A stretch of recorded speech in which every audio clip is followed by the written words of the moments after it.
everyone, Jamie here, ready to tackle a true British classic, fish and chips. This dish is more than just fried fish and potatoes. It's about crispy batter meeting flaky fish. It's about fluffy chips dipped in vinegar.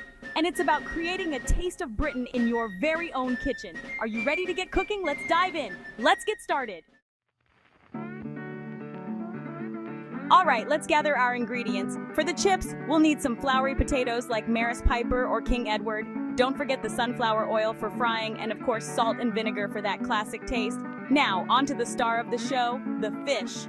Cod or haddock are traditional choices, but feel free to experiment. For the batter, we'll need flour, baking powder, and beer. Yes, beer. For a light and crispy coating, a pinch of salt will enhance the flavors. Remember, fresh ingredients make all the difference, so head to your local market and get the best quality you can find. First things first, let's tackle the chips. Peel your potatoes and cut them into chunky chips about as thick as your thumb. Give them a good rinse under cold water to remove excess starch. This helps achieve that fluffy inside and crispy outside we all love. Now it's time for a little soak. Place the chips in a large bowl filled with cold water and a pinch of salt. Let them hang out for about 30 minutes. This helps draw out moisture and ensures they cook evenly. While the chips are enjoying their bath, let's move on to the batter. After all, we want everything ready for our frying extravaganza. Section 4. Batter up.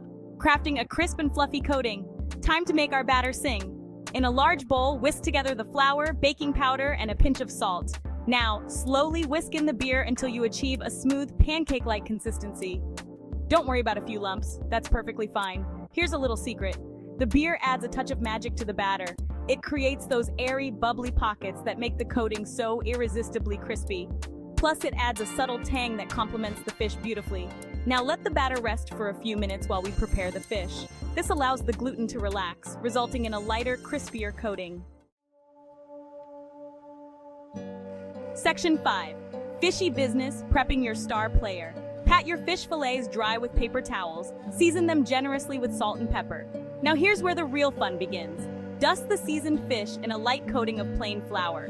This helps the batter adhere better and creates an extra crispy crust. Make sure to shake off any excess flour. Now, it's time for the batter to work its magic. Dip each floured fish fillet into the batter, ensuring it's fully coated. Let any excess batter drip off. We don't want any soggy bottoms. Section 6. Frying frenzy. Achieving that golden crunch. Now that our chips have soaked and our fish is ready for its grand entrance, let's heat up the oil. Fill a large, deep pan or deep fryer with sunflower oil. The oil should be about 3 inches deep. Heat it to around 350 degrees Fahrenheit or 180 degrees Celsius. To test if the oil is hot enough, drop a small piece of batter into the pan. If it sizzles and floats to the top, you're good to go. Carefully lower the battered fish into the hot oil, one at a time. Fry for about 5 to 6 minutes, turning occasionally until the batter is golden brown and cooked through. Remove the fish with a slotted spoon and place it on a wire rack lined with paper towels to drain any excess oil. Section 7. Serving up a British masterpiece. While the fish is draining, let's give those chips their moment to shine. Carefully lower a handful of chips into the hot oil.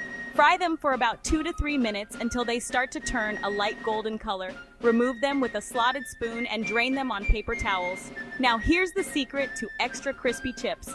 Once the fish is done frying, increase the oil temperature to 375 degrees Fahrenheit or 190 degrees Celsius.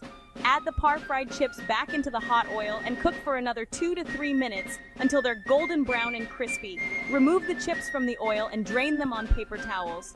Season generously with salt and vinegar or your favorite condiments. Now it's time to plate up.